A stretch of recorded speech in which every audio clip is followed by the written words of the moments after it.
Hey everybody, how's it going? Thought I'd like to show you a collection that I've been doing of toy tractors over this last summer mainly, but there's quite a few of them that I've had since I was a kid, and some of them I acquired when I was working at farm dealerships, and I thought I'd show them to you so you can see what I've been doing. So here we go.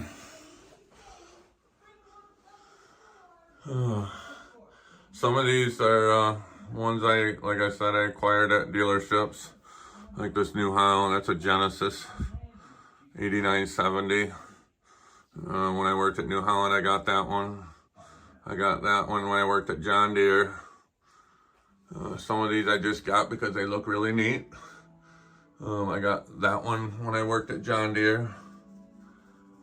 This one I got when I was a kid, really little kid. My parents got this one, but it broke and got lost, and I wound up finding another one and buying it, and because I kind of like to rebuild my childhood. I got some Internationals that are really neat looking. This is an AGCO Star. This is limited edition. It's got triples. I got that one when I worked at the New Holland dealership because we also sold AGCOs. That's a farm show special. Got an Oliver. I got an Alice Chalmers. That's pretty neat. This Alice Chalmers is very similar to this Steiger. They share the same body style for the most part. Frame and axles and whatnot. There's a Ford. Here's another New Holland. Here's a pretty rare one. This is a Kenzie. This was built in Iowa. It's got twin engines in it. It's more of kind of like a prototype. I didn't really go into production much. It was just the owner wanted to build something that was really neat for the high horsepower demand. Kenzie is still in business today. They build corn planters and grain carts. They just don't build any tractors. They used to do engine swaps, what they call repowered. They stick bigger engines in farm tractors. Here's something unique. I started collecting the 1/32 scale combines of every model. That one's actually that one's actually a bigger scale. It's not 1/16, but it's not 1/32 either. I got Caterpillar, John Deere. I got a Kloss, an Ideal, which I believe is made by Massey Ferguson also, but not sold in the United States. New Holland. I also did this with the forage harvesters. Kloss. I got a Krone. John Deere. Here's another Krone of a different color. International, which they do not sell these in the United States either. This is a British built forage harvester. New Holland. There's a self-propelled Haybine by Krone. And I decided I wanted to collect 1/16 scale crawler tractors. Interesting thing about some of these, like these two here, this is a International and this is an Alice Chalmers. These two actually share the same dozer blade configuration. So I don't know if these dozer blades were aftermarket that you could put on, but they both are identical, but the crawler tractors are not. Got some Olivers, Alice, John Deere's, Minneapolis Moline. I got a couple Caterpillars. All of these are 1/16 scale.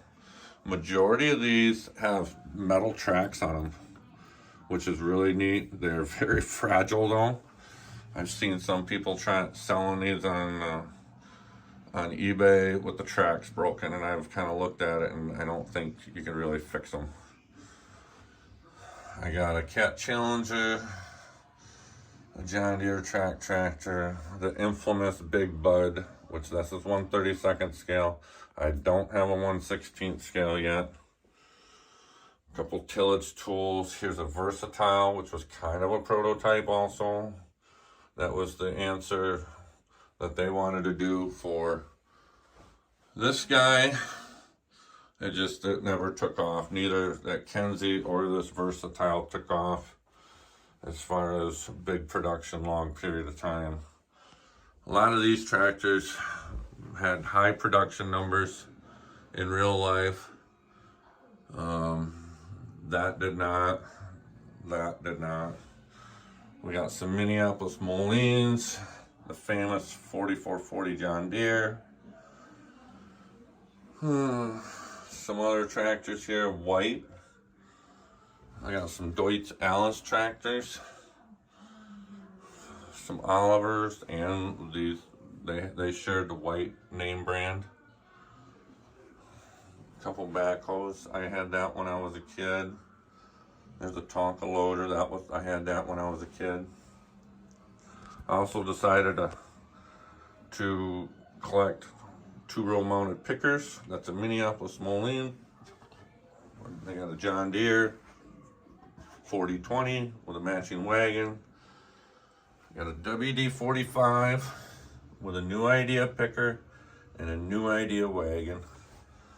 The Mini Mole, they call them Mini Moles, but they're Minneapolis Molines. I'm actually bought another wagon here, and I'm actually going to repaint this yellow to match the Minneapolis Moline because I think it's neat. There's only a couple more mounted pickers I want to get. I want to get an Oliver, a Ford, and an International yet, and I got room to put them yet. I got a lowboy with a dozer on it. I got a Tonka crane. I had that when I was a kid. That's pretty rough shape. It was in the barn for the longest time. And then I got some 1/32 scale full-wheel drive tractors. Some of them are newer production. Some of these are older ones like Steigert. Here's some Internationals. Massey Ferguson. There's a Mercedes-Benz. They don't sell those in the United States.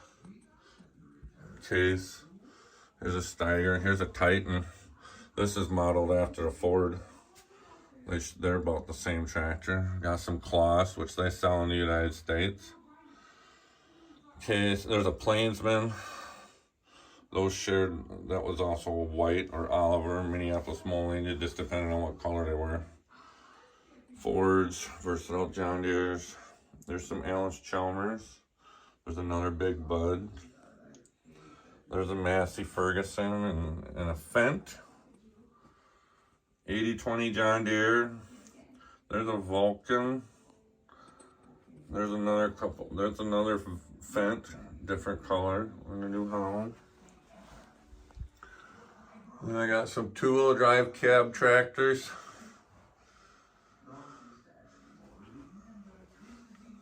Some of these are pretty unique. There's a 5 millionth tractor right there. That came off the factory line with chrome rims, painted just like this. 5 millionth tractor. There's actually only one in the world that was painted like that, but a lot of people painted them just to look like that also. Here's some 2-wheel drive non-cab tractors. Some of these have some removable weights. The gold color was actually demonstrator tractors. Dealers own them and they let farmers use them to see how they would work for them. And the gold was just a designation of meaning a demonstrator. Yeah, Allis-Chalmers, Massey. This Massey Ferguson and this Oliver share the same engine, Detroit 2-strokes. They were really loud. There's a Ford. Here's some tricycle tractors, meaning the tires are really close in the center. That's a tricycle. I have this one in real life out in the barn. It's a Farmall 400 diesel. Starts on gas and then switch it over to diesel. My uncle has this tractor in real life. My grandfather, this is an International 560. My uncle's got one of those in real life. This is a John Deere 720 diesel. My grandfather had one of those in real life. Some Minneapolis Moline and Oliver, those are the same tractor, just painted different. And down here we got all four-wheel drive tractors for the most part. That yellow one is a Knudsen. That's a very rare tractor. We got some Fords, some more Plainsmans, different style. You can see the Minneapolis Moline and the Oliver, they're the same tractor as the Plainsman. We got some Big Buds. We got some Steigerts, which these are all Steigers, just different models, different eras. We got a big Caterpillar. Here's another Kenzie, some whites. That's an EcoStar, just like the one I have, the big one of. Internationals case. Yeah, I got a lot of little four-wheel drive tractors. John Deere's. There's a New Holland track tractor with a disc tillage tool. A little case with a disc. And I got John Deere with a scraper system. Or pans. And then I got International with pans. There's a neat little dozer. Those are metal tracks on that move too. That's really intricate. A couple payloaders. That's a Kloss payloader. I had this International loader when I was a kid. It's really neat. Couple grain carts, some 1/64 scale combines. So it's pretty neat what I got. It's kind of fun doing this collection. I know it's a lot of money, but it's also fun. I know some of these, the value of them have tripled since I was a kid. And I hope that this collection just goes up more and more in value. So it's kind of neat. I got room for a little bit more, but not much. So hope you enjoyed it. Thanks.